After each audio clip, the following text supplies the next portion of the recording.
It's Women's National History Month, and today we're highlighting women making history right here in Dickinson County. Come the midterm election in November, the state of Michigan has a big decision to make. People can vote yes for Proposition 1, or people can vote no, that they don't want recreational marijuana in the state. And while you're strolling these aisles, the district also wants to remind you about getting the right clothes.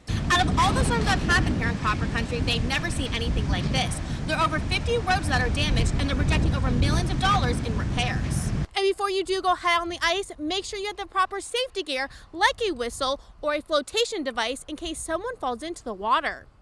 And once these bright, beautiful yellow petals turn into brown, they will be then turned into birdseed. When you wake up in the morning with a nice hot cup of joe, you can start the day off right knowing you helped organizations around the world. And one reason that NMU might be seeing this new increase is because of a new program that they are offering.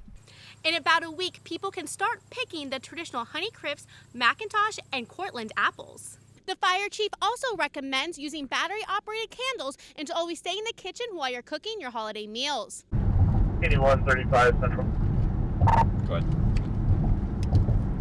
From criminal complaints, traffic enforcement, drug busts, and investigations, State Trooper Tyler Vargo sees it all. For a short period of time, I got to see what he goes through on a daily basis. His job is not only about cracking down on those breaking the law, but also protecting and serving the people. Enjoy helping people and doing that in many different ways, from helping at traffic crashes, helping victims of crimes, to arresting people and taking threats to society off the street. The Michigan State Police Department is urging drivers to be extra cautious on Labor Day. With a busy traveling season like this, they implement Operation CARE, which stands for Crash Awareness and Reduction Enforcement. We focus our enforcement on reducing crashes, so we do that through trying to look for drunk driving, drugged driving, texting and driving, careless driving, speeding.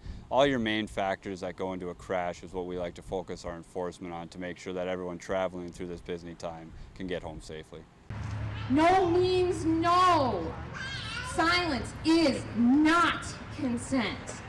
Supporters and activists gathered on the steps of the Marquette County Courthouse Thursday evening to show their support for survivors of sexual assault, put on by We Are the Marquette movement. This movement that has been ongoing all started when someone mentioned silence is not consent in a sexual assault defense case. Organizers want to help be the voice for the survivors. I think a lot of survivors of sexual assault feel very isolated and very alone.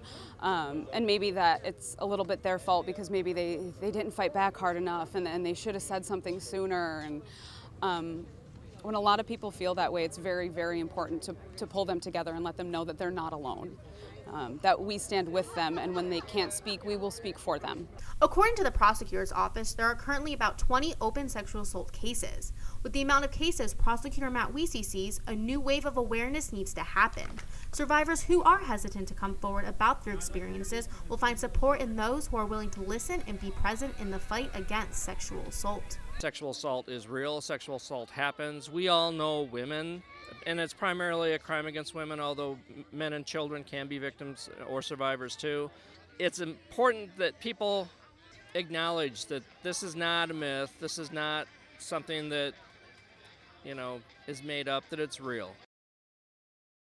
The prosecution argued the approach that if both inmates were begging to move, the jail staff would have separated the two cellmates. She said that the prison staff does not intentionally make lives of prisoners worse. The prison officers and inmates that testified also had different viewpoints on the relationship between Burks and Madden. The officers thought Burks felt threatened by Madden. However, the prosecution highlights one point from the testimonies. Everyone agreed that it was possible to escape an undesirable cellmate. Now, it's true that if you ask for protection, you're going to be thought of as a wimp. And if you take a ticket, it goes on your institutional record, but you don't have to kill your cellmate, and everybody knows that. The defense argued that Madden had no intent to murder Burks and that it was a fight gone wrong. He said while no one will ever know what exactly went on in the cell, much of the testimonies discussed what took place after Burks died, and that the jury had to examine whether the incident was premeditated or deliberate. Sometimes there might be, I can't make that decision as to first degree, second degree, involuntary or voluntary manslaughter. Did he probably do it? Or maybe might have done it? We asked that during voir dire. Is that good enough to our standard of proof beyond a reasonable doubt? No.